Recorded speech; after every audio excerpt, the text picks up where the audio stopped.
Vamos a mais um vídeo de história falando hoje da Revolução Francesa e do seu processo revolucionário.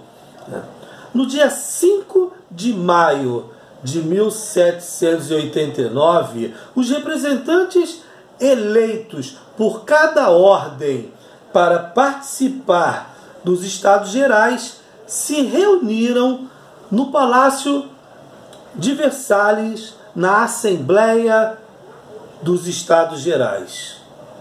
A inclinação dos Estados Gerais era conservadora. Pretendia-se fazer mudanças profundas na ordem econômica, mas sem alterar radicalmente a organização social e a estrutura de poder.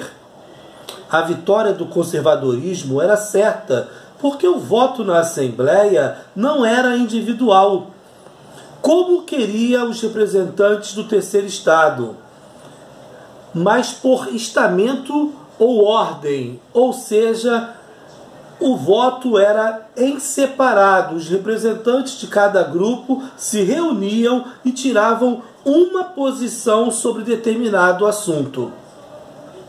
A nobreza e o clero, representantes do primeiro e do segundo estamentos, se uniram contra as propostas mais radicais dos representantes do povo, ou seja, os representantes do terceiro estamento.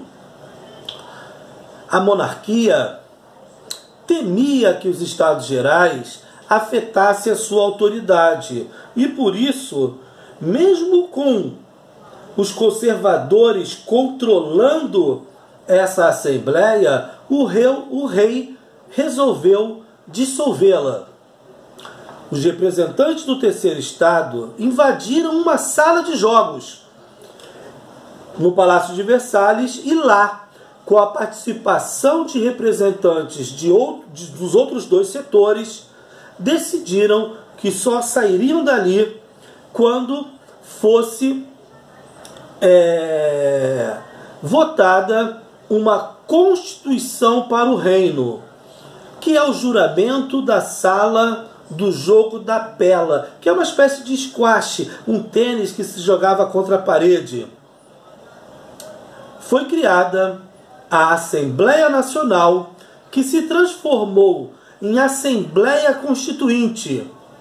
E essa Assembleia Constituinte, ela iria limitar a autoridade do rei, ao transformar a monarquia absoluta numa monarquia constitucional, quando os seus trabalhos se encerrassem e fosse promulgada uma Constituição para a França. Uma agitação crescente tomou conta das ruas, principalmente em Paris e no campo. O rei Luís XVI reagiu a essas agitações e aos rumos da Assembleia Nacional Constituinte, concentrando tropas em Paris e em Versalhes.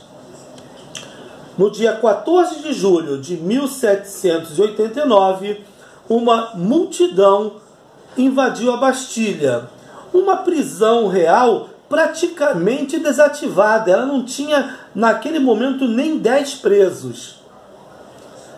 E essa invasão se tornou importante por seu simbolismo, ao marcar a radicalização do processo revolucionário e a fragmentação da autoridade do antigo regime.